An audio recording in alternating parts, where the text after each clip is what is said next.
सभी को नमस्ते। मेरा नाम है सौरभ और सभी लोगों का स्वागत है धम्मवाणी विद सौरभ में। एक व्यूवर्स की बहुत ज़्यादा रिक्वेस्ट आ रही थी कि आप प्रज्ञा को समझाइए, प्रज्ञा क्या होती है, प्रज्ञा के ऊपर बात करिए। तो ठीक है, प्रज्ञा भगवान बुद्ध का एक बहुत ही अभिन्न अंग रहा है। प्रज्ञा तो प्रज्ञा जो है अष्टांगिक मार्गों के अंतर्गत आती है, जिसमें हम सम्मा दिट्ठि और सम्मा संकल्प, सम्मा दिट्ठि सम्यक दृष्टि और सम्यक संकल्प, ये दोनों बातें प्रज्ञा के क्षेत्र के अंतर्गत आती हैं। तो भगवान बुद्ध ने भी प्रज्ञा को 3 भागों में डिवाइड किया है। जो पहली प्रज्ञा है वो है श्रुतमयी प्रज्ञा, दूसरा है चिंतनमय प्रज्ञा और तीसरा है भावनामय प्रज्ञा। इन तीनों को समझते हैं, प्रज्ञा के जो अभिन्न अंग हैं इन तीनों को समझते हैं और इसके बाद में प्रज्ञा के ऊपर एक विस्तार पूर्वक चर्चा करेंगे। श्रुतमयी प्रज्ञा, श्रुतमयी यानी कोई व्यक्ति धर्म की चर्चा करे, कोई ज्ञानवर्धक कोई बातें करे और उस बात करने को हम जो भी हमें बताया गया, जो भी हमें सिखाया गया, उसको हम अगर इम्प्लीमेंट कर लें अपने जीवन में, तब तो वो बात सार्थक है। अन्यथा ये श्रुतमयी प्रज्ञा भी किसी काम लायक नहीं है। तो हमारे जो ग्रंथ हैं, हमारे जो टीकाएं हैं, हमारी जो कविताएं हैं, जो भी जितना भी हमारे पास ग्रंथ उपस्थित है आजकल धर्म के मामले में, तो ये कह सकते हैं कि वो एक श्रुतमयी प्रज्ञा का पार्ट है। श्रुतमयी प्रज्ञा यानी कोई धर्म की बात को सुनना बड़े कल्याण की बात है। जब तक कोई व्यक्ति धर्म की बात सुनेगा ही नहीं तो कोई उसको अमल नहीं कर पाएगा जीवन में। तो बहुत ज़रूरी बात है कि पहले सुनना, ये बहुत बड़ी बात है कि कोई व्यक्ति धर्म को सुन पाता है, क्योंकि व्यक्ति अगर सुन ही नहीं पाएगा तो उस पर काम कैसे करेगा।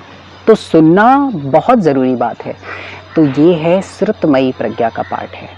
तो श्रुतमयी प्रज्ञा, इसके बाद जब हम सुनते हैं तो सुन करके क्या करते हैं, उसके ऊपर चिंतन करते हैं कि अच्छा हाँ ये चीज़ ऐसी है, वो चीज़ ऐसी है। तो प्रज्ञा के ऊपर हम फिर क्या करते हैं, चिंतन शुरू करते हैं। चिंतन यानी कि उस पे ऊपर बात करते हैं, सोचते हैं, विचारते हैं। ये भी एक बहुत ज़रूरी बात है। कोई व्यक्ति हमसे आकर के ये कहे कि हाँ ये चीज़ आपके लिए ठीक है, ये चीज़ ऐसी गलत है और बस हम बस मान जाएं, नहीं।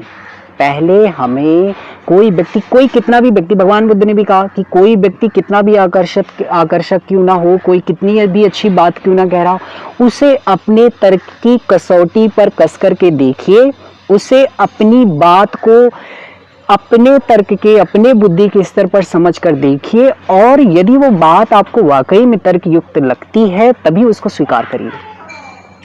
तो ऐसी ही बात है कि श्रुतमयी प्रज्ञा हमारे कानों में किसी ने सुनाया, हमें कोई हमें अच्छी बात बताई, इसके बाद हम उसे चिंतन करते हैं कि क्या ये वाकई में मेरे लिए अच्छा है या नहीं है, ये क्या वाकई में मेरे लिए हितकर है या नहीं है। और यदि वो हितकर है फिर उस व्यक्ति उस पर काम करना शुरू कर दे, तब भावित करना शुरू कर दे, अपने ऊपर उसे इम्प्लीमेंट करना शुरू कर दे। इसको हम कहते हैं भावनामय प्रज्ञा। ये जो भावनामय प्रज्ञा है ये सबसे इम्पॉर्टेंट बात है यहाँ पर। ये जो प्रज्ञा के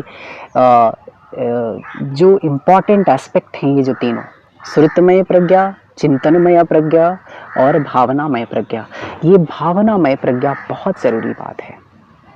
इसका प्रैक्टिकल एस्पेक्ट है ये भावनामय प्रज्ञा। अगर हम इस भावनामय प्रज्ञा को यहाँ से हटा दें और सिर्फ श्रुतमय और चिंतनमय रखें तो ये सार्थक बात नहीं हुई। कोई व्यक्ति सिर्फ सुन करके धर्म को रह जाए, धर्म की बात कोई अगर वो सिर्फ सुन करके रह जाए, उस पर कोई चिंतन ना करे, उस पर कोई चलने का प्रयास ना करे, तो ये श्रुतमय प्रज्ञा किसी काम लायक नहीं है। और कोई व्यक्ति यदि मान लीजिए सुन लिया और सुन करके उसने चिंतन भी कर लिया कि ये मेरे लिए उचित बात है, मेरे लिए बड़ी अच्छी बात है, उसने चिंतन भी कर लिया, उसके मन में श्रद्धा भी उत्पन्न हो गई, लेकिन इसके बाद यदि कोई व्यक्ति उस पर काम नहीं करता, कोई व्यक्ति उस मार्ग पर नहीं चलता, तो भी बेकार बात हो गई। किसी काम लायक नहीं रह गई। तो दोनों बातें बहुत जरूरी हैं।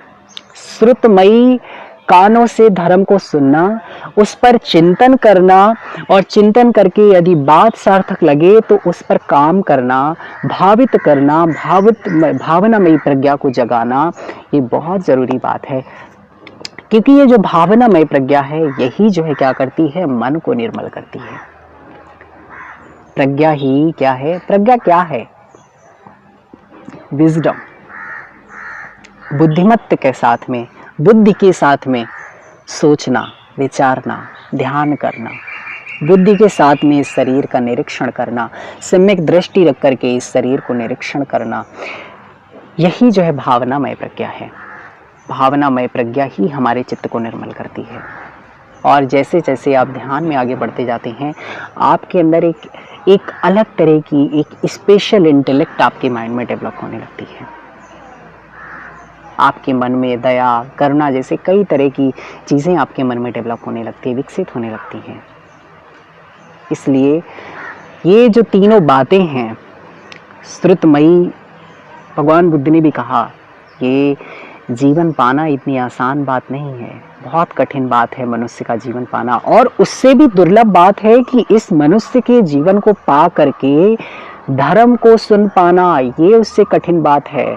और उससे भी दुर्लभ बात है कि धर्म को सुनने के बाद में उसके प्रति श्रद्धा का उत्पन्न हो जाना, ये भी उससे भी दुर्लभ बात है। और उससे भी दुर्लभ बात ये है कि श्रद्धा उत्पन्न हो जाए और व्यक्ति धर्म के रास्ते चलना शुरू कर दे, ये उससे भी बहुत बड़ी बात है।